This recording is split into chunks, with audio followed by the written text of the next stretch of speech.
Somewhere around 1950, Mom got to know her young niece Diane when Diane was about 5 years old.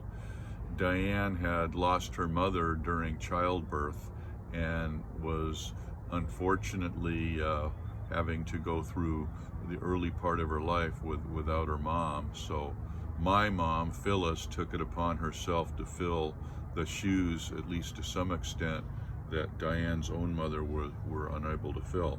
I'd like to read to you some words from Diane about how she felt about her Aunt Phyllis.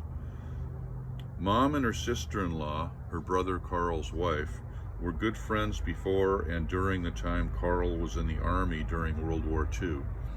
Unfortunately, Jean, her sister-in-law, died 11 days after the birth of their daughter Diane. Since Carl was still in the Army, he asked their mother and stepfather to take over his baby's care while he figured out how to repair his life and move forward. They became her parents until shortly after Diane turned 6, when Carl insisted that she move from Seattle to the San Francisco area to reunite with him and become part of his new family. While growing up, Diane and Mom would occasionally see each other and become close. They had a special relationship, as she was one of the few who could share stories about Diane's mother. Especially after Phyllis' mother died in 1980, the two became very close. They shared many fun times, including making homemade pasta and hanging it over a broom handle balanced on chairs while it dried. They shared sad times and milestones together. Diane attributes some of her positive characteristics to Phyllis's influence.